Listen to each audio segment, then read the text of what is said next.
comunidade! Sextou aqui no ICL Urgente, dia 9 de janeiro de 2025. A gente chega sempre às 5 horas da tarde com as principais notícias do Brasil e do mundo. E sempre com a gente, a atualização de notícias, nossa equipe na redação. Mais uma vez hoje, o Bruno Concílio. Boa tarde, Bruno. Boa tarde, Rodrigo. Boa tarde para todo mundo que está nos assistindo nos canais Instituto Conhecimento Liberta e Eduardo Moreira no YouTube. E muito boa tarde para você que está nos ouvindo nas rádios ao redor de todo o Brasil. Não esquece de dar like na nossa transmissão, se inscrever e comentar da onde que você está assistindo, que eu estou de olho no chat aqui do YouTube. Rodrigo, sextou e vamos nessa. Vamos nessa. Boa tarde para você que mora nesse país em que o ex-presidente que virou presidiário agora quer uma Smart TV. Ele quer uma TV daquela para pegar também internet, na cadeia. Ele quer na cela dele uma TV para assistir. Será que ele quer assistir o ICL Urgente? Bom, o Bolsonaro, pelo visto, não entendeu que está preso, né? Vai para o hospital toda hora, inventa um monte de coisa, agora quer a televisão, fez essa requisição. Ele não para de fazer pedidos para o Jair Bolsonaro, né? Ele não entendeu. Daqui a pouco ele acalma, porque são muitos anos, muitos meses, pelo menos, em regime fechado, e se a pena não for alterada, pelo menos uns 4 anos aí em regime fechado. Daqui a pouco a gente traz mais detalhes sobre o Jair presidiário. Um marco nas relações entre Europa e América do Sul é a grande notícia desta sexta-feira. Depois de 25 anos de negociações, finalmente saiu o acordo que prevê livre comércio entre os países europeus, a União Europeia, né? E os países sul-americanos, Brasil, Argentina, Uruguai, Paraguai, Bolívia, que compõem o Mercosul. Apesar de uma forte oposição de alguns países, a maioria dos 27 integrantes da União Europeia votou a favor do pacto. Isso aconteceu numa reunião de embaixadores em Bruxelas, na Bélgica. Bruxelas que cedia, né, a União Europeia. Está aqui na nossa manchete, no site Ameaçada por Trump, a União Europeia aprova acordo com o Mercosul.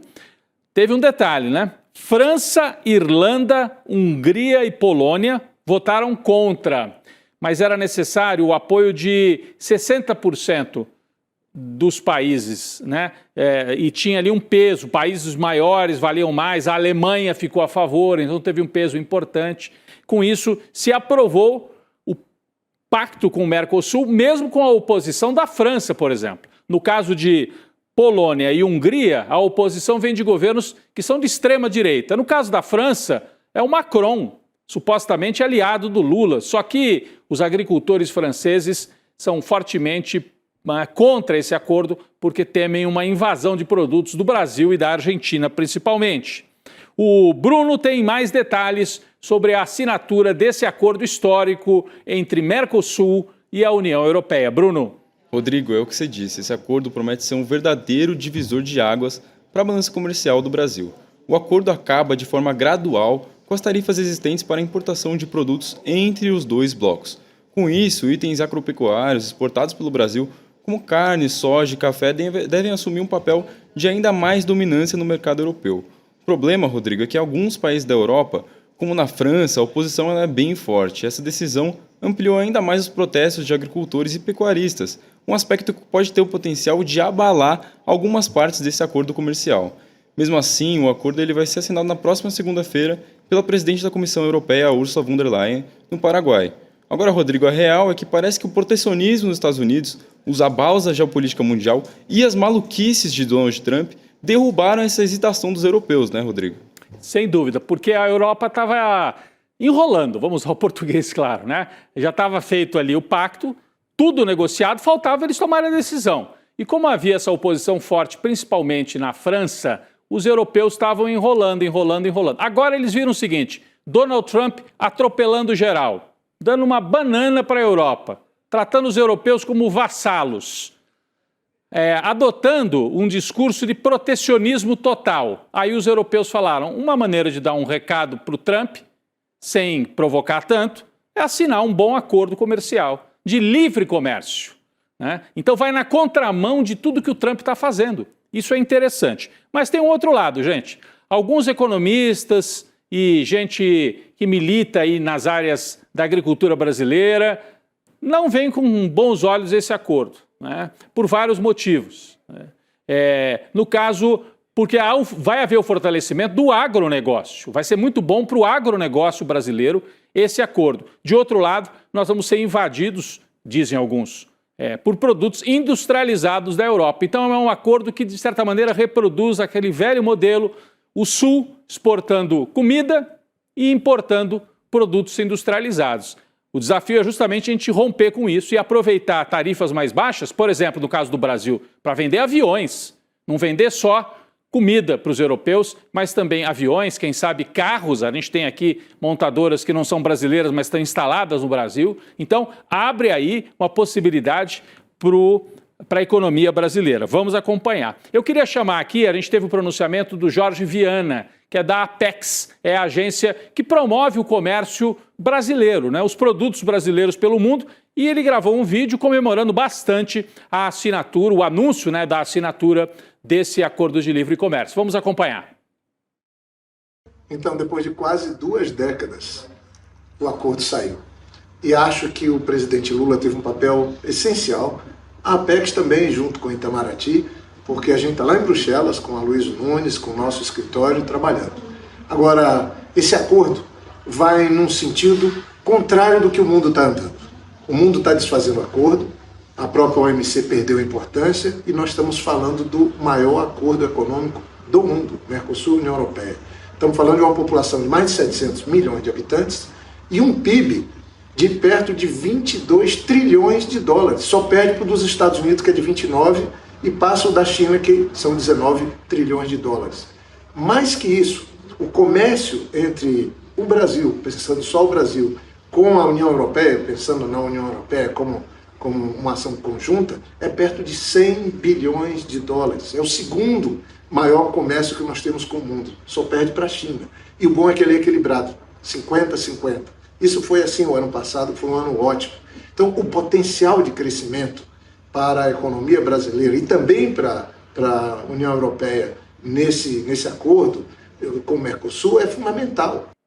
É isso, o Brasil ganha um mercado para os seus produtos. E disse o Jorge Viana aí, a Europa é o segundo destino das exportações brasileiras, só perde para a China e agora vai ter mais facilidade ainda para os produtos brasileiros. Cabe aos empresários, ao governo, juntos, trabalharem para vender cada vez mais para a Europa. É um baita mercado que se abre.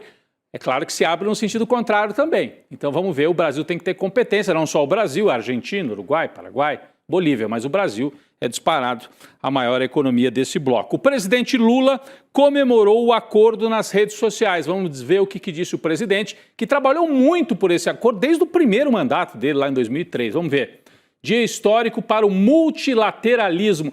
Repara, essa palavra aqui foi apagada do vocabulário pelo Trump. E o Lula é hoje o grande líder a falar nesta palavra, né? Após 25 anos de negociação, foi aprovado o acordo, um dos maiores tratados de livre comércio da história do mundo. A decisão, chancelada pelo lado europeu, une 2 blocos que juntos somam 718 milhões de pessoas, o que disse o Jorge Viana ali no vídeo também.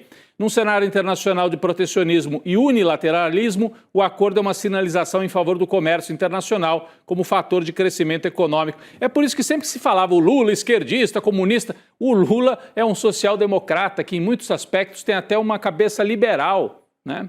Defende a abertura, acredita que na conversa entre os países você vai chegar em situações que todo mundo ganha. E, em alguns casos, é assim que funciona mesmo, nem sempre. O Brasil, para se desenvolver, às vezes precisa pensar em proteger sua economia também. Mas ficou aí a comemoração do presidente Lula. Falta um detalhe, hein? Agora os países europeus, cada parlamento tem que aprovar. Foi aprovado pela União Europeia, cada parlamento tem que chancelar. A França, por exemplo, vai criar problema. Então, tem ainda detalhes, isso vai ter reflexos aqui para o Brasil e para a América do Sul ao longo dos anos, não vai ser de uma vez só.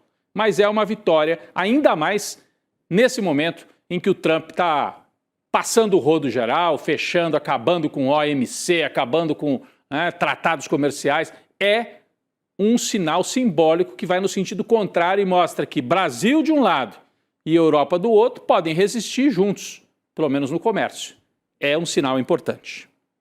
Colhendo os frutos de 2025, ficamos ainda na economia, hein? Em dezembro, a inflação oficial, medida pelo IPCA, o Índice Nacional de Preços ao Consumidor amplo, né? É por isso IPCA, avançou 0,33%. Com isso, a inflação acumulada ficou em 4,26% no ano.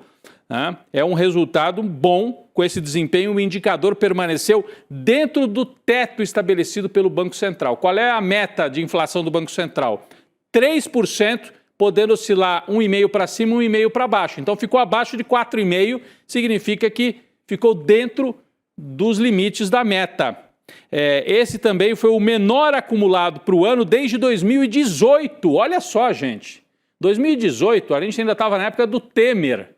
Estava saindo da recessão e aí a inflação ficou baixa porque tinha recessão. Agora o Lula consegue inflação baixa com crescimento. Então, entra em 2026 com boa notícia realmente na economia. Os dados foram divulgados hoje pelo IBGE. Nas suas redes sociais, Lula ironizou as previsões do mercado para a inflação, que no começo do ano diziam vai estourar, vai passar de 6% e ficou abaixo de 4,5%. Vamos ver o que disse o Lula nas redes sociais. Há um ano o mercado dizia que íamos fechar 2025 com a inflação de 5%, fora da meta. Alguns falavam até em 6%, viu? Hoje o IBGE confirma que os pessimistas estavam errados, né? É o menor índice desde 2018, dentro da meta. Esse dado confirma que teremos em 4 anos a menor inflação acumulada da história. É a menor inflação acumulada no mandato presidencial desde a redemocratização do Brasil. Fernando Henrique não conseguiu uma inflação acumulada nesse nível, nem o Lula nos primeiros mandatos, nem a Dilma, nem o Temer, nem o Bolsonaro. Chama bastante atenção esse resultado que vem junto com desemprego baixo, né? E retomada da economia. Importante. E qual foi o destaque nessa inflação dentro da meta? O preço dos alimentos recuou. O preço dos alimentos está subindo menos, melhor dizendo. Não é que ele caiu também, né? Mas a inflação dos alimentos, que atormentou todos nós no final de 24, começo de 25, está sob controle. E isso dá um alívio grande, principalmente para a população de baixa renda, em que a comida pesa demais. É um resultado importante. Vamos voltar para o noticiário internacional. O governo Trump ataca mais um navio petroleiro, hein? No Mar do Caribe dessa vez. O navio Olina ostentava a bandeira do Timor-Leste. Tinha partido da Venezuela na semana passada, carregado com petróleo. O petroleiro retornou poucos dias depois, ainda carregado, porque estava naquela dúvida, no meio daquelas ameaças todas. O anúncio foi oficializado pela secretária do Departamento de Segurança Interna dos Estados Unidos, a Kristi Noem, e ela divulgou esse vídeo, essas imagens, né? É um espetáculo, é um circo do intervencionismo, o circo da pirataria imperial. É isso que os Estados Unidos estão fazendo. Um circo divulgando imagens, olha o nosso poder, é um pornobelicismo, exibicionismo. É isso que o governo Trump faz, mais uma vez, na apreensão. A gente não consegue nem ver direito o que tem aqui, mas eles divulgaram isso nas redes sociais. É um navio sendo abordado pelas tropas dos Estados Unidos, nesse exibicionismo de força do governo Trump, que além de apreender petroleiros, também ameaça outro país da América Latina. Não para. Dessa vez, o alvo é o México, né? Depois da ação que sequestrou o ex-presidente Nicolás Maduro da Venezuela, o Trump agora planeja agir contra o México. Ele está dizendo que vai agir por terra. Ele vai invadir o México? Ele não fez aquele muro, né, para separar do México, agora ele quer invadir o México? Os Estados Unidos já roubaram metade, ou talvez mais da metade, do território mexicano. Boa parte da Califórnia, do Texas, eram do México e foram roubados pelos Estados Unidos no século XIX. Agora, será que eles vão roubar mais alguma coisa lá? Provavelmente sim. O presidente dos Estados Unidos agora alega que precisa combater os cartéis. Fez essa declaração sem apresentar prova nenhuma, né? A declaração de que se a gente não invadir, o México continua mandando as drogas. Como é que manda drogas? Tem aquele muro ali, isso que eu não entendo, né? Bom, de qualquer maneira, ele deu essa entrevista para a Fox News. Vamos ver o que disse o Trump. Tem aqui o resumo da fala dele para a Fox News. Vamos começar agora a atacar por terra os cartéis. Eles estão controlando o México. Estão matando 250, 300 mil pessoas no nosso país todos os anos. Mas que cara de pau, Trump. Quem está matando o pessoal nos Estados Unidos é o México? Cuida da população, da saúde. Tem um monte de gente passando mal, como se fossem zumbis assim no meio da rua, em várias cidades dos Estados Unidos, e a culpa é do México? Mas ele está vindo com tudo para cima da América Latina. A Casa Branca classifica vários cartéis mexicanos como organizações terroristas.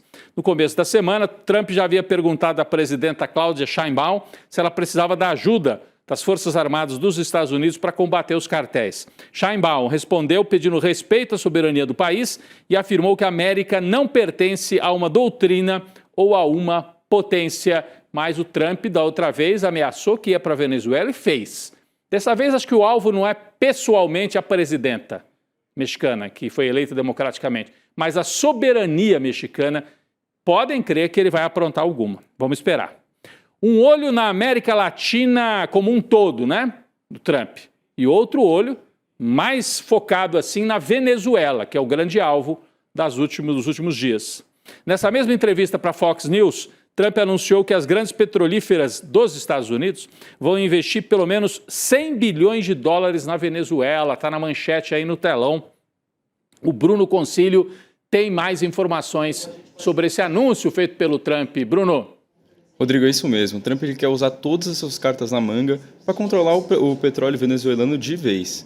Segundo o presidente dos Estados Unidos, essas grandes petrolíferas como a ExxonMobil e a ConocoPhillips vão reconstruir toda a infraestrutura de petróleo na região. E Trump deixou bem claro o motivo: a quantidade e a qualidade do petróleo venezuelano, que, segundo ele, é inacreditável. Rodrigo, é o lobo na pele de lobo mesmo, né? E vale lembrar também que, como a gente já trouxe aqui no Célio Urgente, esse valor de 100 bilhões de dólares muito provavelmente vai ser reembolsado com o dinheiro do contribuinte norte-americano. Ou seja, no final tudo vai sair do bolso do povo, né, Rodrigo? Pois é, porque as petroleiras aqui vão adiantar dinheiro delas. Você dizia, né, Bruno, tem forte indício e anúncio já de setores do governo dos Estados Unidos de que dinheiro do contribuinte vai financiar os investimentos que as petroleiras dos Estados Unidos vão ter que fazer na Venezuela para refinar mais petróleo. Porque a grande crítica, a Venezuela tem muito petróleo e está com uma infraestrutura ruim, não consegue refinar muito, a PDVSA entrou em decadência, que é a empresa petroleira estatal. Em parte é verdade, mas vocês acham que esse dinheiro vai vir das petroleiras? Há indícios, ou pelo menos há suspeita, de que o Trump vai passar a conta para o contribuinte dos Estados Unidos. É um grande acerto entre os bilionários que dominam Washington. Bom, um jogo de pesos e contrapesos. Olha, a Venezuela tenta jogar o jogo dos Estados Unidos, o governo interino, lá da Delcy Rodrigues. Na madrugada de hoje, o governo da Venezuela libertou 7 presos políticos. Isso faria parte do pacote para agradar o Donald Trump, além de ceder petróleo também. A iniciativa foi classificada como um gesto unilateral de paz. Bruno traz mais detalhes também sobre isso. Rodrigo, entre os detidos está a ativista Rocio San Miguel, que é presa em 2024 após ser vinculada pelas autoridades venezuelanas com um suposto plano para assassinar o então presidente Nicolás Maduro. Além dela, outra figura importante que foi libertada é o ex-candidato à presidência Henrique Marques. Ele foi detido em janeiro de 25 após liderar um movimento que exigia a divulgação de registros da eleição presidencial de 2024. A libertação dos presos políticos foi confirmada por familiares aos jornais El País e The New York Times. Agora a questão que fica, Rodrigo, é que a Venezuela começa a cumprir o que os Estados Unidos estão ditando, né? Pois é, a gente ficou com essa dúvida desde o início. Teve alguma facilitação? Teve algum acordo? Pelo perfil da presidenta Delcy Rodrigues, não é uma oportunista que está chegando agora. Ela tem uma longa trajetória de militância na esquerda, é filha de militante socialista, está no chavismo desde o começo, mas todos os indícios de que algum acordo foi feito. Aí a gente pode entender assim, mas não é um acordo para trair os princípios da Venezuela, mas para sobreviver. Porque como é que você resiste depois de ver o seu país ser invadido, né? As Forças Armadas não conseguiram reagir, os Estados Unidos desligaram literalmente a força e a energia, e a Venezuela não conseguiu resistir. Acho que não deram tiro num avião, num helicóptero que invadiu Caracas naquela noite. Então, depois disso, ou você faz algum gesto para mostrar que vai cooperar, ou você também é derrubado. E aí a Delcy Rodrigues está tentando ganhar tempo. Entrega petróleo, diz que vai entregar, liberta alguns presos políticos e com isso vê se sobrevive. O Trump vai ter outras preocupações ao longo do ano. Quem sabe ela consegue resistir e, de alguma maneira, se manter no poder. E do lado do Trump é melhor para ele manter a turma que já está lá, para não gerar um caos, uma guerra civil na Venezuela. O presidente dos Estados Unidos anunciou na manhã de hoje que está cancelando, por conta dessa libertação de presos, está cancelando a segunda onda de ataques que ele prometera fazer na Venezuela. Está aí na manchete do ICL. Trump cancelou o segundo ataque contra a Venezuela. É o imperador agindo, né?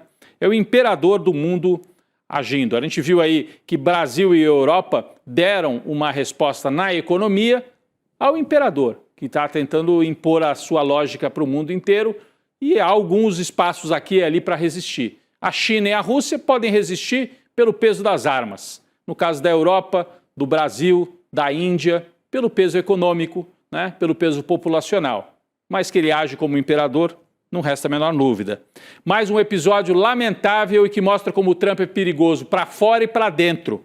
O ICE, né? O ICE vinha, a gente viu essa semana, matou uma mulher completamente inocente no estado de Minnesota, e agora agentes federais cometeram um outro crime, atiraram em um homem e uma mulher que ficaram feridos, né, no estado do Oregon. O Departamento de Segurança Interna disse que o caso ocorreu durante a abordagem e que eles eram membros de uma gangue venezuelana. Agora, todo mundo que eles tiverem suspeita, é uma gangue venezuelana.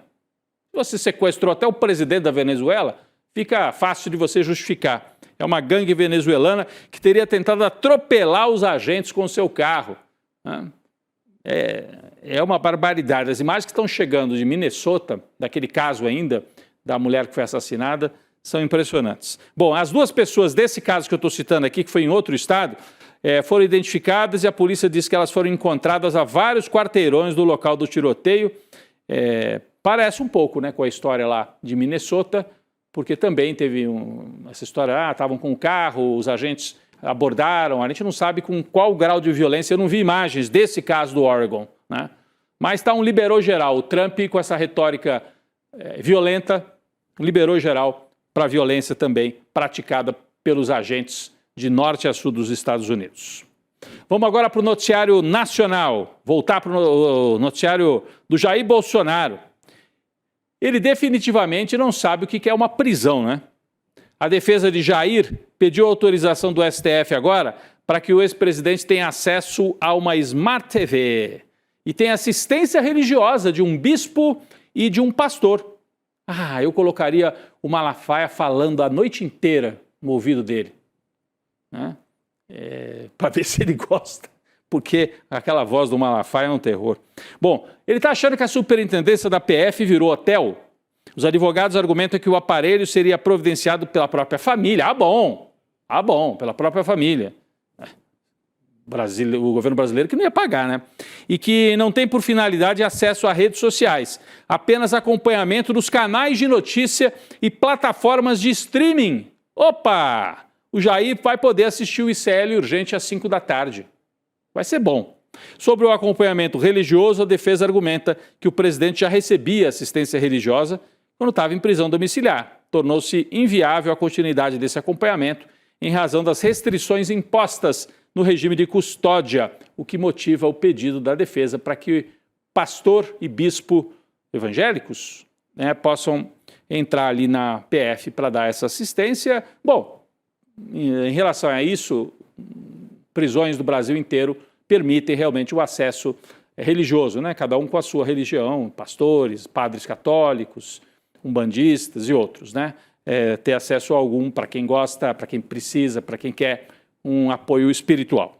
Bom, mais um processo contra Bolsonaro e militares envolvidos na trama golpista. A presidenta do Superior Tribunal Militar, a ministra Maria Elizabeth Rocha, que é uma mulher progressista, uma democrata, ela conversou com o nosso colega Kleber Lourenço, aqui do ICL, e confirmou que a Procuradoria-Geral da Justiça Militar, né, porque tem Procuradoria Militar, deve apresentar representações que podem mesmo resultar na perda de posto e de patente dos militares que foram condenados pelo STF. Entre eles, o Jair Bolsonaro. Bruno conta mais detalhes para a gente. Pois é, Rodrigo, deu ruim para o Bolsonaro mais uma vez. O STM deve iniciar as ações contra o ex-presidente e os militares envolvidos na trama golpista já na primeira semana de fevereiro. Nessa leva de ações devem ser incluídos Jair Bolsonaro, que é o ex-presidente e capitão reformado do Exército, Walter Braga Neto, Augusto Heleno e Paulo Sérgio Nogueira, que os três são generais da reserva, e o Amir Garnier, que é o almirante da Marinha. Segundo a ministra, o cronograma foi acertado previamente com o Procurador-Geral da Justiça Militar, justamente para garantir previsibilidade e transparência no início da tramitação. A ideia é evitar qualquer tipo de contestação futura sobre o procedimento adotado pelo tribunal, Rodrigo. A gente espera mesmo que eles percam a patente. Tem que ter a patente cassada por atentar contra a Constituição brasileira. Esses generais, 3 generais e um almirante pela primeira vez na história cumprindo pena por atentar contra a democracia, e vai junto o capitão, ou capetão, como diziam antigamente. Estão aqui no telão os militares que podem perder as suas patentes, né? Militares de alto nível, vamos dizer assim, pelo menos no alto nível das patentes, porque nível político e pessoal é um pouco duvidoso. Então, o almirante Garnier, os generais Paulo Sérgio, Augusto Heleno e Walter Braga Neto, e o próprio Jair Bolsonaro. E tem aquele outro general que está preso desde o começo do processo, que seria o autor da minuta do plano verde-amarelo, lá do punhal verde-amarelo. Esse é general também. Pessoal, uma atualização aqui sobre o caso dos influenciadores contratados para difamar o Banco Central. Bom, esse caso chegou nos ouvidos Aliás, o caso chegou nos ouvidos de Daniel Vorcaro, dono do Master. Falamos sobre o caso aqui no ICL Urgente ao longo da semana, né? Agências de marketing estavam em busca de influenciadores para gravar e divulgar vídeos de ataque ao Banco Central e a legitimidade do processo que levou à liquidação extrajudicial do Banco Master. Conta mais para a gente, Bruno. Rodrigo, Daniel Vorcaro ele já tirou o corpo fora. A defesa do banqueiro apresentou uma petição ao ministro do STF, Dias Toffoli, dizendo que ele não contratou influenciadores para promover esses ataques virtuais ao Banco Central e às outras instituições públicas. Os advogados de Vorcaro também pediram a Toffoli que determine a instauração de outra investigação para apuração de práticas de toda e qualquer disseminação de fake news e crimes contra a honra relacionados ao caso Master. A defesa alega também que o Daniel Vorcaro quer que não reste dúvida de que ele não tem qualquer envolvimento no esquema, Rodrigo, mas acho que vai ser um pouco difícil, né? Exatamente. Ainda sobre o caso Master, uma outra atualização, o governo federal concluiu que estados e municípios serão os responsáveis finais por cobrir rombos em fundos de previdência próprios. Estamos falando do quê? Rio de Janeiro, que botou dinheiro, né? Botou dinheiro no Master, o Fundo de Previdência dos Funcionários do Estado do Rio, Cláudio Castro. Distrito Federal, Amapá. Então, entendimento do governo federal, os estados e municípios vão arcar com os prejuízos dos fundos previdenciários. Mais uma vez, né? Socialização dos prejuízos. Quando dá prejuízo, sobra para o contribuinte. Quando dá lucro, fica só no bolso do Vorcaro, de meia dúzia. Segundo o governo federal, os recursos acumulados pelos regimes próprios, se tornarem insuficientes para honrar os benefícios previdenciários, né, haverá necessidade de que os entes federativos realizem os aportes necessários. Ou seja, o funcionário lá contava com uma aposentadoria, o governo do Rio fez besteira, ou fez trampa, fez sacanagem, para usar o português claro, botou dinheiro no Master para fazer conluio com o Vorcaro, e o contribuinte não, às vezes o professor, o policial, o funcionário público vai ficar sem aposentadoria? Não, o Estado vai ter que ir lá e bancar. Então o Cláudio Castro brinca com o nosso dinheiro e depois pega o nosso dinheiro, né, para cobrir o rombo que ele mesmo causou. É brincadeira, mas também você não pode deixar descobertas as pessoas que precisam da aposentadoria. Bom, eu queria agradecer o Bruno Concílio, que esteve com a gente essa semana inteira, substituindo muito bem a Laura Couto. A Laura volta daqui uns 10 dias. Bruno, obrigado mais uma vez. Sextou, bom fim de semana. Segunda-feira estaremos juntos de novo no ICL Urgente. Obrigado, Rodrigo. Sextou e até semana que vem. Até a semana que vem, mas eu queria fazer um chamado importante aqui. Estou falando do mundo em turbulência. De um lado, o mundo em turbulência. Olha quanta notícia de economia a gente trouxe hoje. De outro lado, boas notícias para o Brasil, né? Esse acordo com o Mercosul que pode aumentar o saldo da nossa balança comercial. Mas é um mundo difícil para você decifrar. Você às vezes conseguiu guardar um dinheirinho suado, R$5.000, R$2.000, 10 mil, não interessa quanto, vendeu um carro, sobrou dinheiro. Onde que você aplica? O Eduardo Moreira todo ano faz um mapa da mina e nós temos aqui no telão mais uma vez esse ano a chamada para que você acompanhe. No próximo dia 29 de janeiro, às 8 horas da noite, o Edu faz de novo o mapa da mina, que tem quase 100% de acerto. O que ele faz? Previsões. Só que, ao contrário das previsões que saem na mídia tradicional, que tem interesse, porque eles defendem o interesse dos bancos, o Eduardo tenta olhar sem esse enfoque dos banqueiros e da mídia que é aliada dos banqueiros, essa mídia tradicional. Então ele vai dar para você o caminho das pedras, o mapa da mina para você investir o seu dinheiro suado em 2026. Como é que você participa?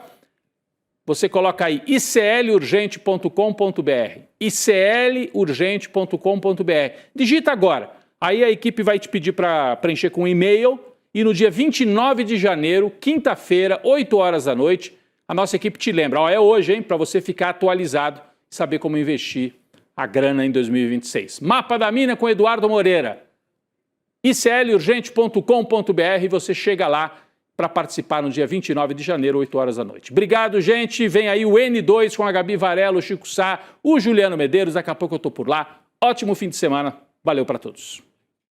Enquanto a Faria Lima disse que o dólar ia chegar a 7, enquanto a Faria Lima disse que a bolsa ia cair, enquanto a Faria Lima dizia que o Brasil estava virando uma Venezuela, teve um relatório chamado Mapa da Mina que disse que a bolsa ia subir no segundo semestre e bater o recorde histórico, que o dólar ia passar o ano inteiro abaixo de 6 e ia chegar em 5,30, que disse que a curva de juros ia começar flat e da metade para o final do ano inverteria, que disse que os multimercados teriam um ano melhor esse ano do que nos outros anos, e acertou tudo. Pois é, o Mapa da Mina é o relatório que mais tem acertado todos os anos. Em 2025 acertou absolutamente tudo. A notícia boa é que o Mapa da Mina 2026 está chegando e ele é gratuito e só pensa no seu interesse. Diferente dos relatórios dos bancos, que só pensam em vender produtos para vocês. Vai acontecer 29 de janeiro, quinta-feira, às 8 horas da noite. Encontro todos vocês lá. Esse ano a gente vai bater recorde de pessoas assistindo. Vamos bater todo mundo lá da Faria Lima. No ICL, o conhecimento transforma realidades. São mais de 300 cursos com alguns dos maiores nomes do Brasil, em economia, política, filosofia, história, finanças pessoais, autoconhecimento e muito mais. Aqui, cada aluno faz parte de um projeto único, 100% independente e financiado pelos próprios estudantes. É graças a quem se torna aluno que o ICL existe e o jornalismo livre chega até você. Se inscreva agora em icl.com.br e torne-se aluno. Estude, apoie e faça parte da revolução do conhecimento.